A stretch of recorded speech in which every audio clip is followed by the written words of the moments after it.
Olá pessoal, sejam bem-vindos a mais um conteúdo do Entre Médiuns Online ABC Paulista 2017. Meu nome é Bruna Salles, eu sou Master Practitioner e trainee em PNL, Programação Neurolinguística, e atuo como terapeuta, atendendo clientes aqui em Belo Horizonte, onde eu resido, Minas Gerais, e também clientes em outras cidades, estados e em diversos países, através do Skype. Hoje a tecnologia nos permite levar auxílio, levar ferramentas às pessoas aonde quer que elas estejam. Inclusive para brasileiros que moram fora do nosso país, que estão fora do Brasil, fazer a terapia na língua pátria é o recomendável, uma vez que a gente consegue se expressar com mais autenticidade, né, e com mais veracidade através da nossa língua pátria. Bom, feita a minha apresentação, vou falar a respeito do tema para o qual eu fui convidada pelo Fábio Nasa, a quem eu agradeço muito pela oportunidade, pela confiança, e que vai permear essa nossa conversa, esse nosso bate-papo. Eu vou falar a respeito de criação de filhos e quais são as contribuições da PNL, da programação neurolinguística, para o sucesso na criação de filhos. Para a gente começar a falar a respeito disso, eu queria explicar o que é a PNL rapidamente. PNL ou programação neurolinguística é um conjunto de ferramentas, de técnicas que nos permite conhecer a estrutura do mundo interno de uma outra pessoa. A partir do conhecimento dessa estrutura, a partir da revelação de como essa pessoa funciona, mentalmente dizendo, é possível solucionar conflitos, é possível perpetuar e revelar excelências, compreender como de que forma, de maneira detalhada, como algumas pessoas conseguem fazer determinadas tarefas com tanta excelência e com tanta qualidade. Bom, o que a criação de filhos tem a ver com a PNL? Primeiro a gente precisa compreender quais são os sintomas, o que acontece em relação à criação de filhos que chega tanto ao nosso consultório. Eu recebo tanto filhos que vêm com queixas a respeito dos pais e recebo pais que também chegam aqui com queixas a respeito de seus filhos. Os pais às vezes vêm isoladamente, às vezes vêm enquanto casal, às vezes vem a família inteira para poder tentar resolver o que está acontecendo aí, que a criação de filhos não está saindo da forma como desejada. Bom, quais são os problemas que comumente hoje a gente encontra na criação de filhos? É muito comum a gente encontrar filhos que cresceram, que atingiram a idade adulta, mas não conquistaram autonomia para viver na realidade da vida adulta. São filhos extremamente dependentes dos pais, seja financeiramente, seja emocionalmente, filhos que não desenvolveram habilidade para lidar com a realidade da vida, que têm baixa tolerância a frustrações, que não conseguem se desempenhar de uma forma adequada, que não conseguem esse desempenho, seja através dos relacionamentos, não conseguem se relacionar com outras pessoas de forma adequada, não conseguem desempenhar de forma adequada também a sua profissão, os seus estudos, tudo isso gera uma série de conflitos dentro da família. É muito comum a gente encontrar pais que tentam jogar a responsabilidade um para o colo do outro, pais que tentam jogar a responsabilidade para a escola, que a educação não está sendo da forma como eles acham que deveria acontecer, pais que tentam jogar para o colo do filho o fato deles não estarem aproveitando a oportunidade que está sendo dada a eles. A questão é que o buraco é bem mais embaixo, é algo bastante complexo. E a primeira grande contribuição da PNL, e por conseguinte o grande pulo do gato para se resolver uma questão como essa, é compreender que esse não é um problema unilateral. Não é um problema da mãe, não é um problema do pai, não é um problema do filho. É um problema do grupo. É um problema que envolve todo o contexto e todos os membros que estão participando desse grupo. Bom, onde está a base desse conflito? Onde está a base desses problemas que hoje a gente vê com tanta frequência, né? Nós estamos aí no mês de maio, frequentemente tem sido veiculado através dos canais de mídia a respeito de um suposto jogo chamado Baleia Azul, onde supostamente, porque não há comprovação mesmo de que esse jogo existe, onde supostamente crianças, adolescentes e até mesmo adultos estão participando, e esse jogo é composto por tarefas que devem ser cumpridas. Tarefas que envolvem pequenos delitos, que envolvem mau comportamento e que supostamente terminaria com o autoextermínio. Por que eu estou trazendo esse exemplo? Porque esse exemplo ele é muito claro, ele nos permite ver o problema além do comportamento do jovem, que é onde, na maioria das vezes, as pessoas tentam resolver a questão.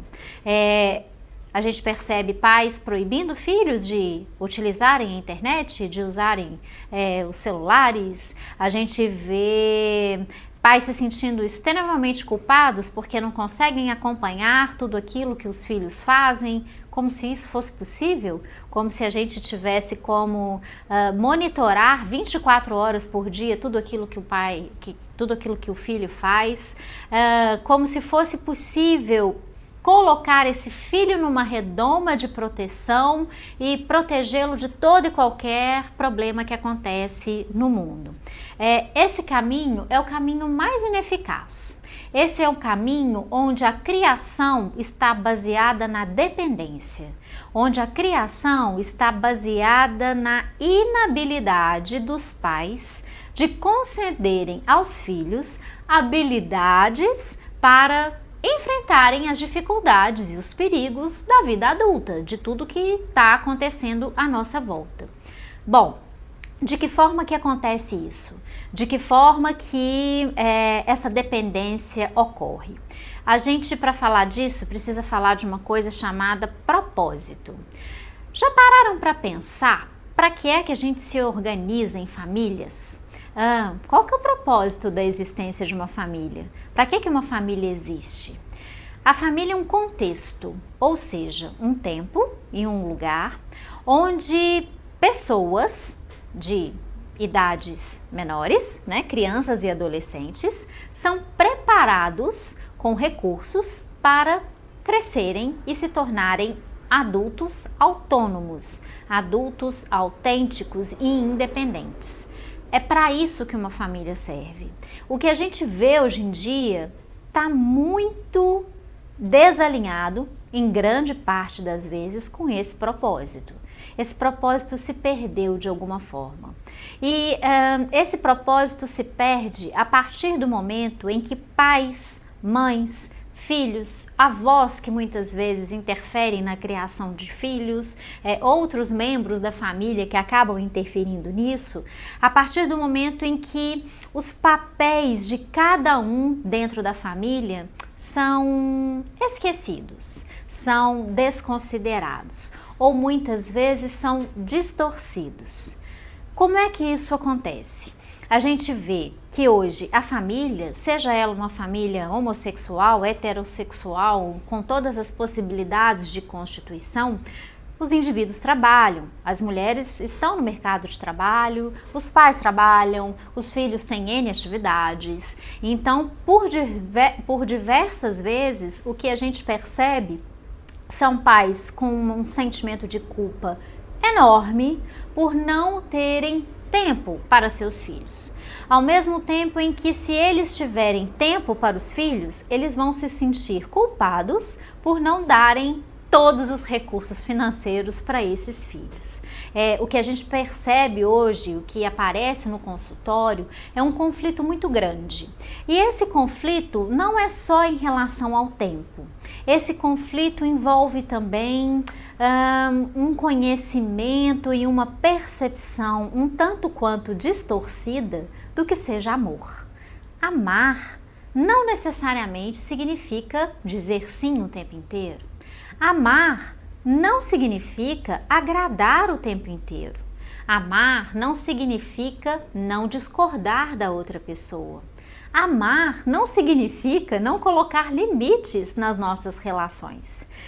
A gente está tomando aqui como base o exemplo da criação de filhos, mas isso é perceptível, isso é visto em toda e qualquer relação que a gente tenha. É muito comum confundirmos amor e agrado e desamor e desagrado.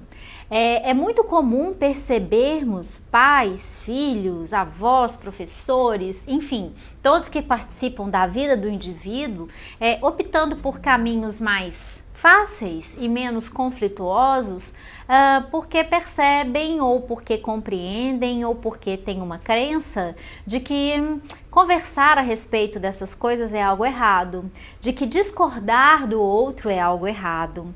A gente percebe muitas mães que vêm com uma bagagem, que vêm com o que a gente chama na PNL de princípio orientador, em que elas precisam ser disponíveis demais, em que elas precisam dar conta de tudo, em que elas precisam ser boas mães, boas esposas, boas amigas, boas profissionais. Tem uma série de exigências e de expectativas em torno da mãe que por si só já são vários indícios e vários estupinhos de problema.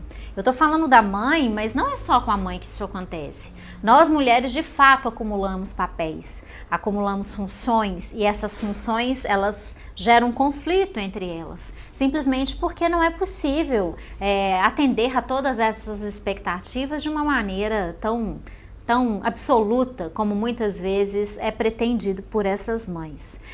Então, o propósito da família, que é preparar filhos para a realidade da vida adulta, está ficando um tanto quanto de lado.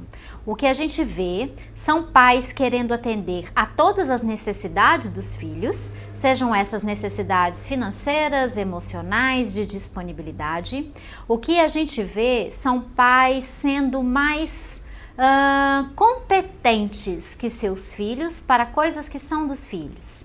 Vou dar um exemplo que ele é semanalmente repetitivo aqui no meu consultório, seja no consultório físico, seja no consultório através do Skype. Eu recebo queixas de pais e de mães com filhos que não conseguiram desenvolver-se para a realidade da vida adulta, que não conseguem cumprir tarefas, que procrastinam, que não cumprem com seus deveres, que burlam diversas regras, que violam diversas regras dentro da família, dentro da escola, que provocam ou que sofrem bullying. E esses pais, quando a gente vai investigar, quando a gente vai fazer o que eu chamo de mapeamento, a gente percebe que são pais que estão fazendo pelos filhos coisas que os filhos deveriam fazer. Um exemplo básico são pais de crianças de 10, 12, adolescentes já, que se responsabilizam por acordar essas crianças de manhã para que elas vão para a escola para que elas possam cumprir com seus deveres? Pais que controlam a agenda do filho, se fez ou se não fez o para casa.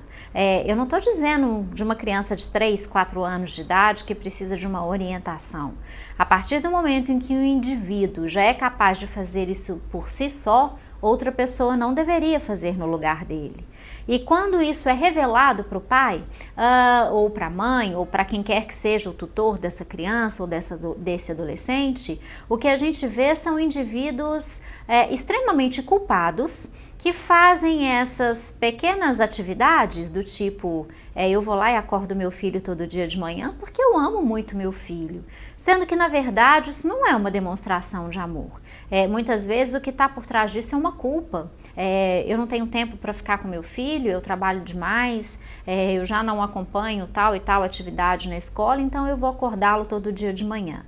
Ou ainda, eu acordo meu filho de manhã porque ele não consegue acordar sozinho. Se eu deixar ele acordar sozinho, ele vai perder a aula. Ou seja, são pais e mães que não confiam na competência de seus filhos.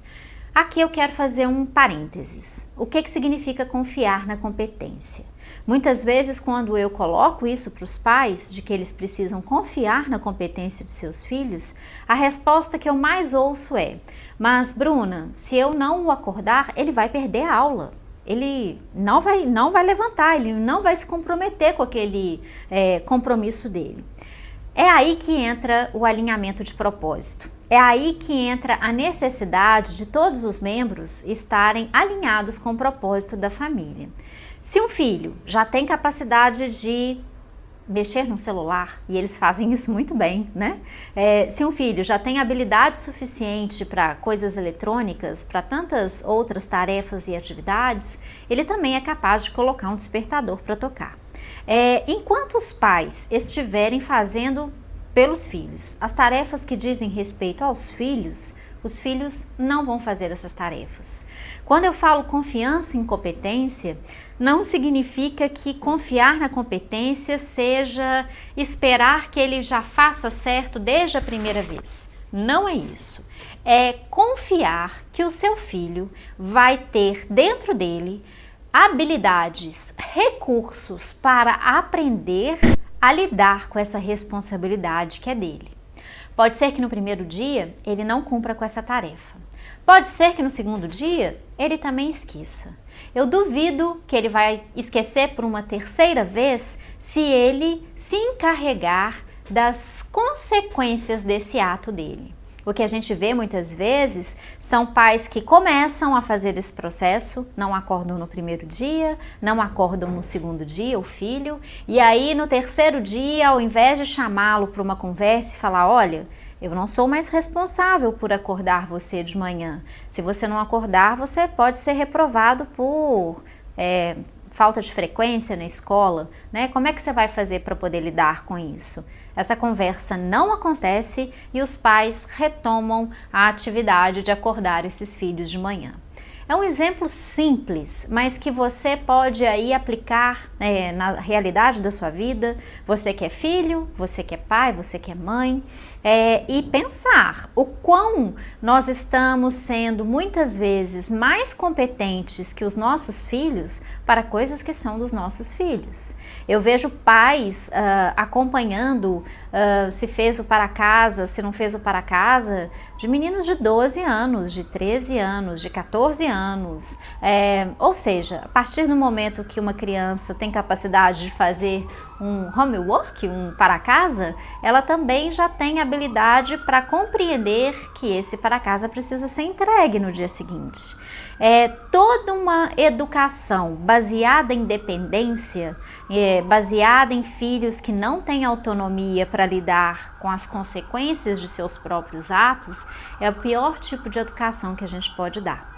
Ao contrário, toda educação baseada em confiança na competência, baseado em autonomia, em delegar ao outro a autonomia da escolha e também em arcar com as consequências disso, é a melhor criação que a gente pode dar. Tem um jargão que é usado pelo meu trainer, Maurício de Souza Lima, aqui do Ibra PNL, que eu gosto muito.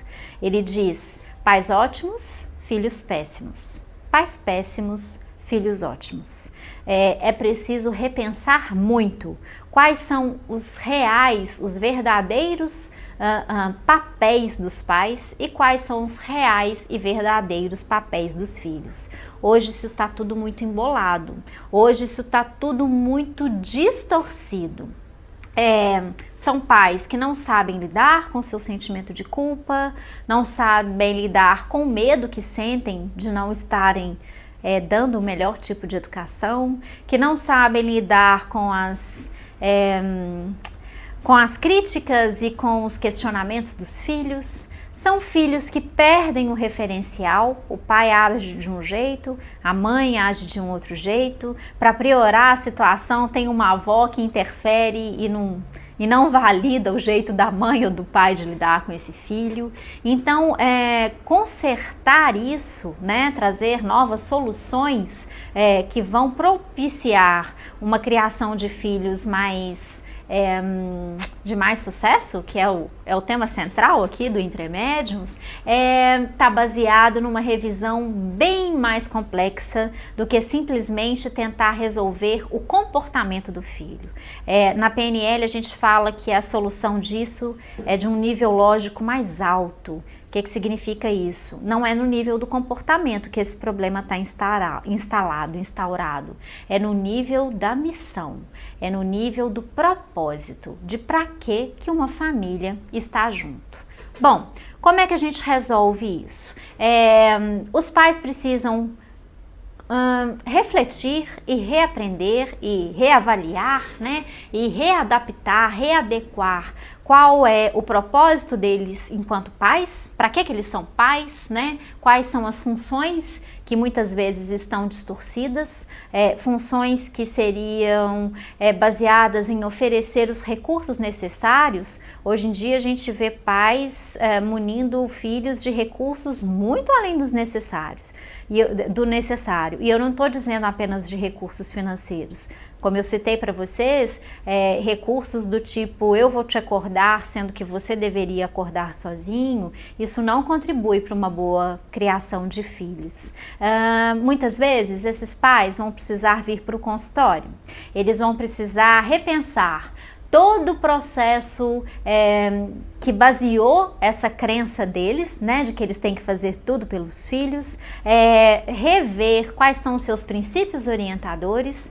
Muitos pais e muitas mães têm princípios do tipo, eu tenho que dar a melhor criação para o meu filho, eu tenho que proteger o meu filho de todos os perigos da vida, eu tenho que trabalhar, eu tenho que estar presente, eu tenho que, senão eu não vou ser reconhecido como um bom pai, eu não vou ser admirado, eu não vou ser valorizado, eu não vou ser amado.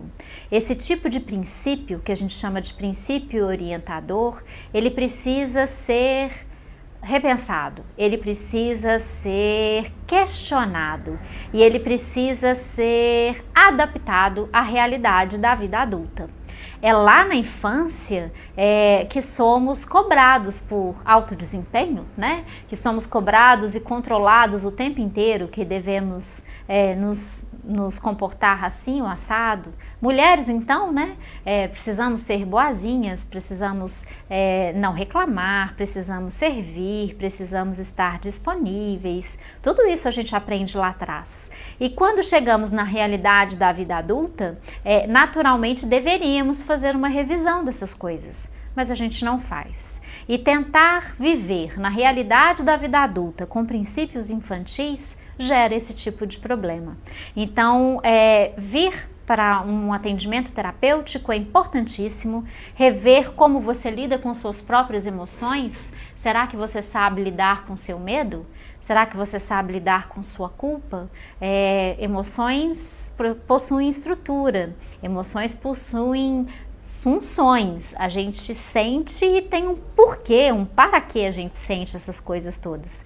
E muitas vezes, por não saber lidar com uma culpa, por não saber lidar com medo, não saber lidar com uma angústia, com uma ansiedade, metemos os pés pelas mãos. E aí tudo se complica ainda mais. Então, muitas vezes, o realinhamento desse propósito, a revisão desses papéis, precisa ser feita com ajuda profissional, né?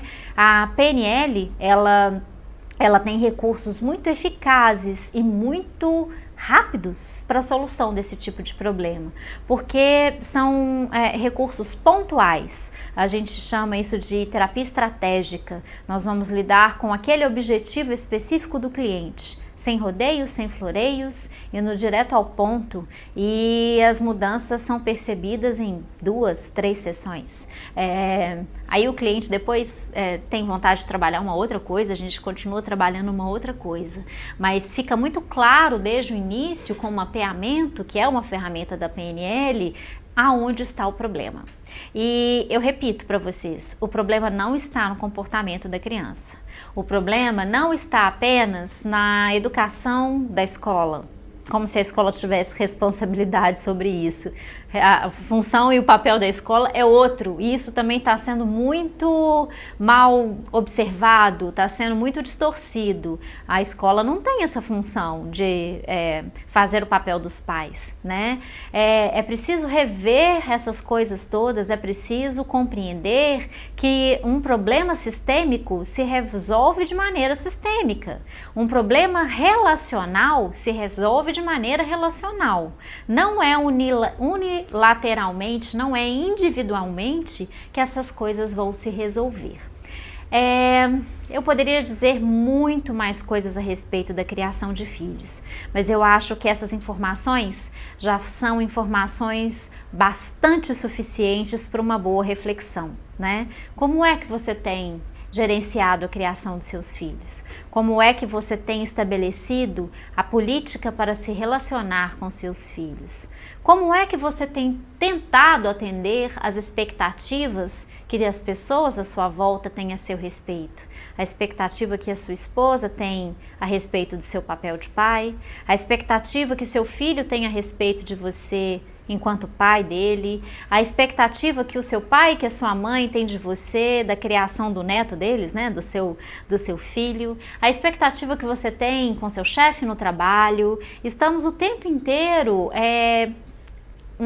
propensos, né, ou melhor dizendo, submetidos a expectativas. E se a gente não sabe lidar de uma forma relativa, adequada, atualizada com a realidade da vida adulta, a gente mete os pés pelas mãos. E aí os problemas vão se agigantando, vão criando proporções que às vezes se tornam quase que muito difíceis de serem resolvidos. Então, esse meu bate-papo aqui com vocês era um bate-papo para trazer quais são as contribuições da PNL a respeito disso. A primeira grande contribuição é enxergar um problema como esse como um problema sistêmico, é enxergar todos os lados desse problema, é enxergar a estrutura de todas as pessoas que compõem esse grupo familiar onde esse problema existe, é enxergar o papel de cada um, é enxergar o comportamento de cada um, é enxergar como esses participantes se relacionam e o que tem no comportamento de um que intensifica o comportamento do outro ou que elimina o comportamento do outro. O que a gente vê hoje muitas vezes, e é ineficaz, são tentativas de tratar o indivíduo apenas, são tentativas de tratar apenas a criança, são tentativas de tratar apenas o adolescente, são tentativas de culpar apenas a mãe por tudo que está acontecendo, ou apenas ao pai por tudo que está acontecendo. A grande principal contribuição da PNL é exatamente enxergar que esse problema é um problema de abrangência muito maior do que o próprio indivíduo. Diz respeito às nossas relações, diz respeito aos nossos processos de adaptação e expectativa, diz respeito às nossas crenças, diz respeito aos nossos princípios orientadores.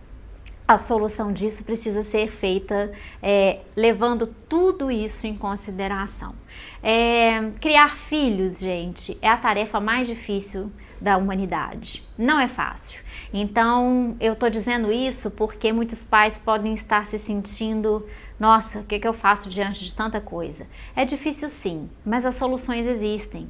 É possível mudar essa estrutura como ela foi montada. É possível fazer intervenções para trazer novos resultados para a criação de filhos, para relações afetivas. Tudo isso aqui que a gente está dizendo a respeito da criação de filhos também acontece em outras relações, né? Quantas vezes a gente recebe em consultório casais que estão em crise, vem uma das partes e essa parte culpa a outra parte pelos problemas que estão acontecendo, sendo que na verdade é preciso enxergar algo de uma maneira sistêmica. Então, criar filhos não é fácil mesmo não, pessoal, é difícil, é uma tarefa complexa, que envolve desde quando fomos criados, como fomos criados, de que maneira essa criação se deu, envolve saber lidar com as nossas emoções, envolve saber desagradar quando for necessário, envolve dizer não quando for necessário, envolvem coisas que não necessariamente nos são ensinadas, mas que a gente pode aprender a fazer de um novo jeito, de fazer de um jeito diferente. Esse é o meu recado para vocês. Eu desejo a todos vocês boas reflexões. Vocês que são filhos e que estão aí passando por suas dificuldades em serem filhos, é difícil para os filhos também. Vocês que são pais, mães e que estão aí cheios de dúvida a respeito da criação de seus filhos, cheios de conflitos em relação ao comportamento dos seus filhos, eu desejo a vocês boas reflexões. Eu me coloco também à disposição para atendimentos, seja individual, seja coletivo, só do filho, só da mãe, só do pai, enfim. É possível verificar caso a caso, e essa é uma das grandes vantagens da PNL, porque ao mapear a sua história, ao mapear a estrutura do que está acontecendo com você, todo o processo de tratamento ele é personalizado. Não existe uma fórmula única para para todas as pessoas. Cada pessoa tem sua fórmula, tem sua estrutura e a gente trabalha de acordo com esse mapeamento, de acordo com aquilo que diz respeito à estrutura do seu problema. Eu estou aqui, estou à disposição. O Fábio deve colocar aí os meus contatos, minha página no Facebook, meu blog, e para quem quiser tirar mais alguma dúvida, é só me procurar. Desejo a vocês ótimas palestras. A gente está com uma série de colegas aí compartilhando essa oportunidade, a quem eu deixo meu abraço também. Meu muito obrigada ao Fábio, mais uma vez, e obrigada a todos vocês que assistiram a esse vídeo. O meu abraço, o meu carinho e até breve.